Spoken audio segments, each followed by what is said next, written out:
Last month I played the worst game ever made, which was programmed by one of the worst people ever made. That game is Heartbound, and that programmer's name is Jason, and definitely not Thor. You guys really made sure to remind me about that. I understand, and I realize that I was wrong, and I apologize. You see how easy it is, dude? I am not doing that. Yeah, simply bend the knee and lie about how you feel, and everyone will stop bullying you. That's a great idea, dude. Yeah, no. But even though I turned the negative experience of playing Heartbound into a huge positive for our channel here, I felt empty. I just played a game that reminded me of what it was trying to be, and Heartbound left me fiending for those kind of games after I played one laced with hot garbage. I was left with a headache and the shakes, and I wanted the good Luckily, some gracious commenters offered alternatives, and one recommendation was Knuckle Sandwich. Never heard of it, but thank you. And another was Yiik. Alright, let's see what Yiik is about here. Let's see what these Yeekers are yeeking on about. Oh god, no. This is the main character? Would the developer have a hard-on for Vosh or something? I already know exactly what type of guy this is going to be just by looking at him. Alright, you got the stupid video game t-shirt that's straight from jinx.com. You got the insufferable plaid button-up with the rolled-up off-colored sleeves and collar. You got these tight chinos here. You got glasses, the beard. I mean, despite this guy fitting the absolute degen loser that you see at a millennial burger place, the dude is reasonably fit. He has a chiseled jawline that looks like it could cut glass. Let me guess. He's written to be an intellectual badass. He probably has hot girls to talk to him and want to bang him. But when he opens his mouth, I bet he's just an insufferable asshole. I pleaded with the mechanical gods to keep the power on. My prayers weren't answered. Damn it. Oh, hey, I was right. You know, I was still tempted to try this game just for the hell of it, but when I saw the $20 price tag and the bad reviews and the controversy surrounding it, I mean, yeah, I just suffered through 3 hours of Heartbound. I'm not even touching this one. I'm not putting up with another 22 hours from this snoo looking ass. You know, interestingly, this game does look similar to what Jason Hall did with Heartbound in a way. Not to mention the creators of the game, Axe Studios, responded to criticism in one of the worst ways possible, just like Jason. When people pointed out that this character was an unlikable asshole, they yeeked all over the place and basically said, actually, he's supposed to be unlikable, and then he grows as a character throughout the game. Just to add fuel to all the hate they were receiving, Axe Studios continued by saying that they thought games were art at one time, but after seeing the audience reaction to Alex, the main character, they think that video games really are not art anymore. They're just toys for morons to play with, and it's, quote, in bad form to talk about anything meaningful or impactful or thought-provoking when it comes to a game. Yeah, dude, people really hate when you put all that stuff in video games. I actually can't even think of a video game that has any stories that are meaningful or impactful or thought-provoking. I think about it, maybe you're just mad your game sucks ass. Kind of sucks because there's clearly a passion and a lot of hard work that was put into it. It's just that when you have unlikable characters and shitty, long-winded, pretentious dialogue, kind of all falls apart. And to that end, there's been tons of great videos already uploaded about Yiik. Basically, everything's been said about the game in a better way than I'd be able to. So it looks like I still have nothing to fill that gaping hole that Heartbound left in my soul. But man, I really want to fill that hole. What about Knuckle Sandwich? That indie RPG developed by Andy Brophy. Someone mentioned that one. They actually recommend that I try it out. Quick disclaimer right here though. I have to say that whatever I've said and I'm about to say in this video are all my own opinions. They're not Jason, they're not Andy's, they're not any developers. They're all just me. I don't want to make it seem like I'm pitting these developers up against each other because I know how tight-knit the indie game developer community seems to be. And for all I know, they can be acquaintances or hell, they might even be friends. I'm just comparing the games, and I don't want to say anything super hyperbolic. With that being said, Knuckle Sandwich shits all over Heartbound, and it was able to scratch that itch that I had to play a decent game. Now, when you first take a look at the game, I mean, come on.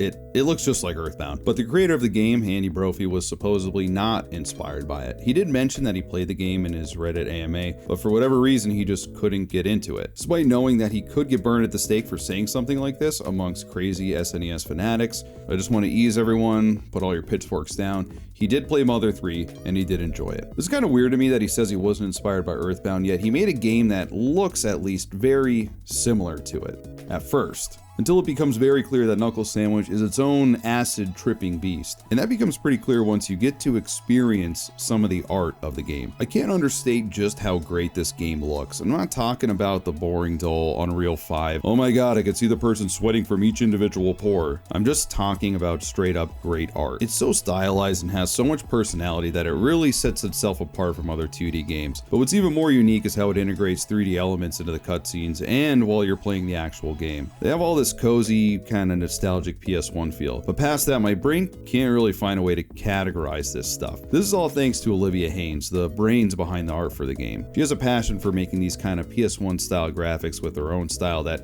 just somehow integrates with the game so perfectly that it just works. When you see art from a game that's so unique that you can point to someone and say, oh yeah, that's their art, you're doing something right. The game starts you out in Bright City where you're just a guy looking for a job. Bright City's populated by some great NPCs that, listen to this, actually made me laugh. You know why? It's because the person writing this was actually pretty clever and they knew how to write jokes. Nowhere in this world did I run into a dad joke, some random shit that I had to pick up because the creator's fan base thinks it's funny. Oh hey, you found my dirty ass sock jammed under my bed. It's freaking wacky. Collect them all. And the second very important reason is that everyone here has some kind of personality and it wasn't Reddit. Like you'll meet this guy who's just always staring in a window like some weirdo creeper, but it turns out he just likes looking through windows. Then you run into him in another time and he's just up against a wall because the building has no windows and he just says, I can't see anything. It's so ridiculous and pointless, but that is just funny. Almost everything you do in this game or interact with has some kind of humor behind it that's not forced, like someone trying to badly tell you a joke that they heard from some podcast comedian hack.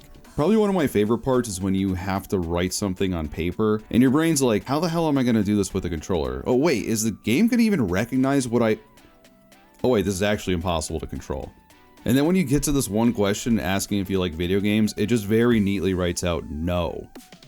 While that might sound like nothing from me just speaking this to you, the fact that someone even put this gag into a game is fucking hilarious to me. The best part, it never actually feels like humor is overstaying its welcome, or that it's actually trying to force itself to be a quirky game. It just is a funny, humorous, quirky game. This brings me to the other losers you hang out with in the game, and only say that because they're desperate 20-somethings with no job, just like you. And for whatever reason, they think that this dump with an abusive boss is the best place to get a job. This is Thea, Echo, and Dolus. They have some character to them, but it's not much past little descriptions that you get right when you encounter them. This is the go-getter, high-energy one, Echo is the more reserved, big-brained one, and then there's Dolus, and he's just Dolus. I don't want to spoil it because he actually gets time to shine in the story, and it's kind of out of nowhere, and it's great. But yeah, Dolus is the closest you get to the wacky, lay random character in the game, but it doesn't really go that far. But the game does it cleverly because they don't just throw everyone at you all at once and stack up in your party.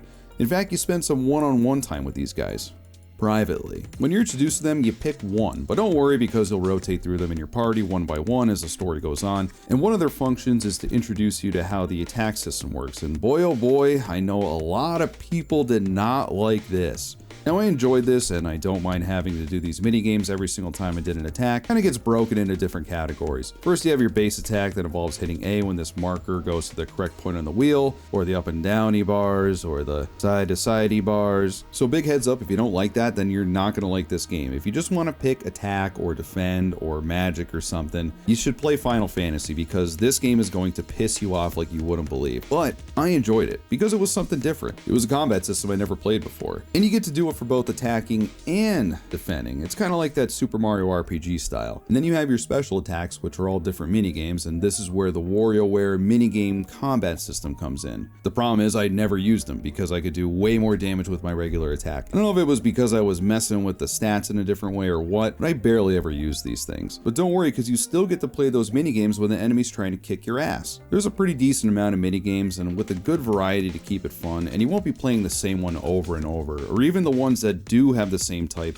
they vary it up to keep it interesting. This is just my opinion, and I know there's a loud portion of the player base that doesn't like this, but I really never got bored or fed up or tired with this combat system. I mean, it looks better than whatever Yiik's doing with his Tame Impala vinyl over there. Another cool thing Knuckle Sandwich does is with the boss battles, and I don't really want to spoil it, even if just one person ends up playing this from seeing this video, but they're all some of the best combat in the game. So, you know, that sounds pretty good so far, right? Well, like I said in the beginning, it's not all rainbows and butterflies over here, and I think there might be a reason that this game, sadly in my opinion, didn't get the full exposure it probably deserved. Knuckle Sandwich unfortunately suffers in one aspect, in that I have no idea what the hell's going on. Now, I'm no genius over here and I don't pretend to be, but the story of this game is confusing. Even a much smarter person probably wouldn't be able to piece together this story. Because to be totally honest, it's a convoluted mess. There's a lot going on around you and you don't really have time to piece it all together. There's so much strange stuff going on that it doesn't really relate to each other. At the very beginning, you find out the true meaning behind the title of the game.